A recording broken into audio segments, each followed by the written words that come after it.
No, no, todavía me quedaba muy lejos, no sabía demasiado cómo funcionaba esto. En aquel momento, digamos, todavía no había abandonado mi sueño de ser futbolista, como todos los niños, pero bueno, me estaba pasando ya había empezado digamos, a darme cuenta que lo de futbolista iba a ser que no, pero sí que sabía que me quería dedicar a algo relacionado con la escritura. En aquel momento estaba más cerca a ser deportista, periodista deportivo, porque leía también las crónicas de Ramón Besa, ¿no?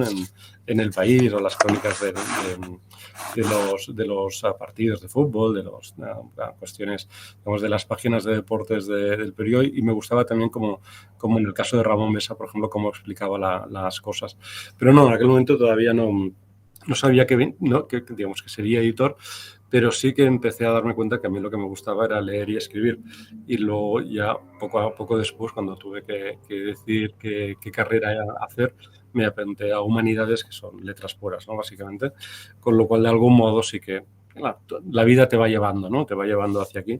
Y en aquel momento lo que me gustaba, pues aparte de jugar al fútbol y de salir como cualquier chaval de 16, 17 años, pues vas viendo además que lo que te gusta y a lo que te gustaría dedicarte, y por tanto quieres estudiar algo que te lo facilite, era una carrera de letras, o en este caso humanidades.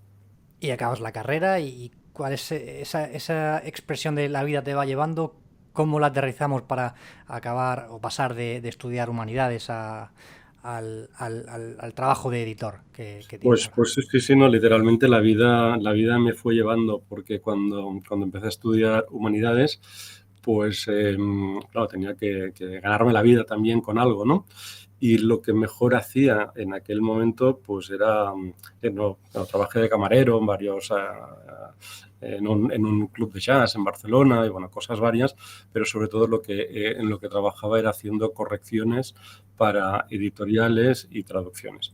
Es decir, la mayoría de estudiantes, de hecho, de mi clase, nos ganábamos los duros para pagar el alquiler y para nuestros gastos trabajando de correctores, porque bueno, sabíamos corregir, se nos daba bien, y era un trabajo además que podías hacer en casa, que no tenías que ir a la oficina, con lo cual te permitía estudiar durante el día y luego por las noches, el fin de semana, hacer correcciones.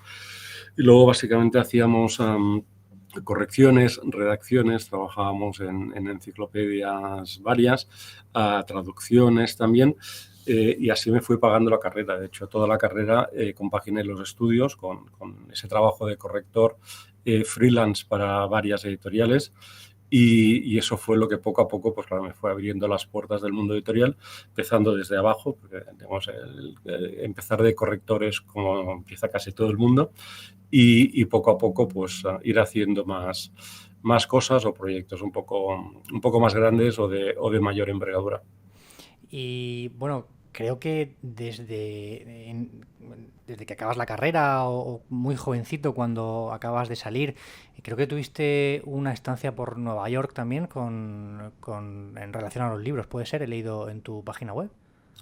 Sí, cuando acabé la carrera, en aquel momento estaban empezando los ebooks y todo lo que es la edición electrónica, Mm. que tampoco en aquel momento no sabíamos por dónde iría, ¿no? Era muy temprano, esto era el año 99, Mm. y luego decidí hacer un máster en Estados Unidos, pedí la beca de la Caixa, la beca de la Caixa que dan cada año para poder estudiar fuera, me dieron la beca y luego hice un máster de edición electrónica en Nueva York, en la Universidad, en Pace University, en Nueva York. Ahí estuve un par de años estudiando. El segundo año ya teníamos que hacer prácticas cuando empecé a trabajar en una empresa de Nueva York. Y luego también aquello que decíamos, pues al final lo de la vida te va llevando. Una de las profesoras que teníamos en el máster la nombraron directora editorial en McGraw-Hill en Londres, y cuando se había instalado pues me invitó a unirme a su equipo, con lo cual luego me fui a Londres y estuve un tiempo allí trabajando en McGraw-Hill. Pues casi un sueño, ¿no? Para un chaval de 22, 23, 24 años encontrarse trabajando para editoriales en Nueva York, en Londres, ¿no? Tendría que ser aquello, pues la leche, ¿no? Me imagino. Sí, sobre todo porque en aquel momento, claro, ahí ya empezaban a pagar bien después de todos los años de penuria También es total y importante. absoluta. de la época universitaria, con lo cual, sí, claro, cuando consigues, digamos, un primer trabajo y está, bueno, más o menos bien pagado, pues que te cambia la vida por completo. Bueno, y estás ahí en Londres, forjándote esa carrera de editor y llega la posibilidad, tú, bueno, comienzas a editar libros. ¿Cuál fue el primer? Porque hay que contarle a la gente, si quien no esté aquí por Roger Domingo, quien esté aquí porque bueno, pues ha estado escuchando el podcast, los episodios anteriores y no le conoce, él es una auténtica fábrica de hacer bestsellers. Es impresionante. Si veis su lista de libros editados, pues la gran mayoría os va a sonar de las listas de más vendidos, tanto de ficción como de no ficción. ¿Cómo empieza o cómo arranca esa fábrica o ese todoterreno de los más vendidos? ¿Con cuál empezaste? Pues el primero creo que fue el primer libro de Enrique Dans, que fue en el 2007, creo, 2007 o 2008. Luego el segundo que vendió mucho fue el primero de Daniel Lacalle. Y luego, bueno, luego ya vinieron muchos más, de Mago More, de Ancho Pérez,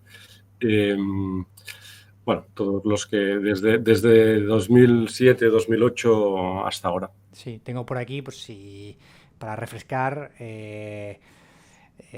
Anxo Pérez, Mago More, Cipri Quintas, Ari Arpone, Francisco Alcaide, Daniel Lacalle, que ya lo has mencionado, Juan Ramón Rayo, Saúl Cravioto, Josefa Gram, pues nombres que, bueno, pues al final han estado en las listas de más vendidos, incluso premios Nobel, ¿no? Has llegado a editar libros de premios Nobel. Sí, en Deusto, que es uno de los sellos que dirijo, publicamos sobre todo libros de economía, también libros de finanzas y libros de política y de actualidad, pero sobre todo estamos muy especializados en libros de economía. Y de premios Nobel de Economía no los tenemos todos, por supuesto, porque es imposible, pero bueno, tenemos un buen número de libros de economía. De hecho, ahora, a la vuelta del verano, publicamos el libro del Premio Nobel de Economía del año pasado.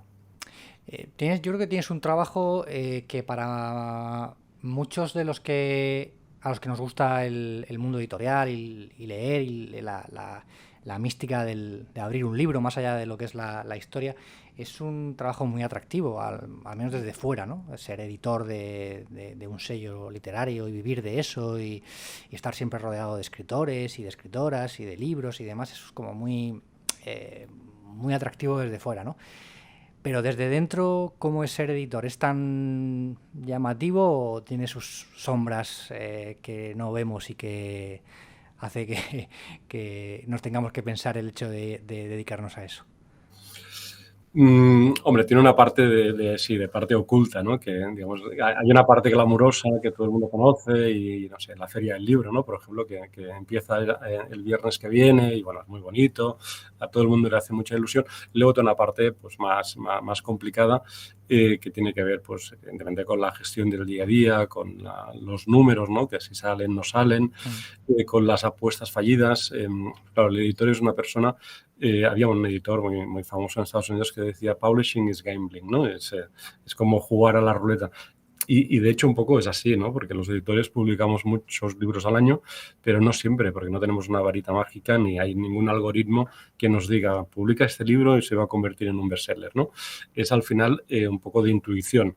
No hay un poco de ciencia, pues puedes, según los parámetros que manejamos, pues puedes intuir si va a vender, no va a vender, si va a interesar, no va a interesar, pero nunca sabes, ¿eh? A veces por cuestiones que no tienen nada que ver con el libro, porque el libro, por ejemplo, llega tarde o se ha publicado uno sobre la misma temática justo un mes antes, luego a veces no sabes, ¿no? Con lo cual es un trabajo muy agradecido, sobre todo por lo que decías, ¿no? Porque estás todo el día en contacto con autores, que son personas pues, que saben mucho de su tema y que resulta pues, agradable de hablar de pues, todas las cuestiones que corresponden, pero al mismo tiempo tienes un trabajo de incertidumbre de no saber nunca si los libros van a funcionar o no van a funcionar. Es decir, al final tienes que estar tomando decisiones continuamente cada día sobre si este libro lo publico o no lo publico.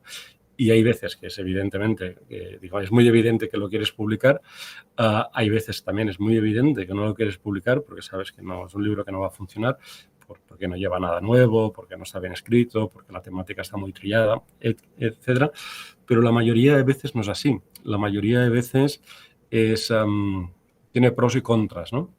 Con lo cual, nada, eso, tienes que estar ahí tomando decisiones y tienes que estar acostumbrado a tomar decisiones, porque claro, todas las decisiones que tomes tienen un trasfondo económico.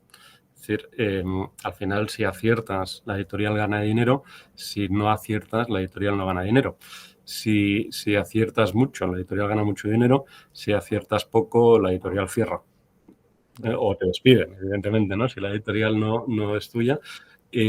Con lo cual, tienes una cuestión de incertidumbre, que además es una incertidumbre que se traslada en el tiempo, porque nunca los proyectos, como que el mundo editorial es muy lento, generalmente entre que empiezas a hablar sobre un libro con un autor hasta que este libro se publica, igual pasa un año y medio, a veces 2 años, ¿no? Con lo cual estás 2 años preguntándote, ¿he tomado la decisión correcta?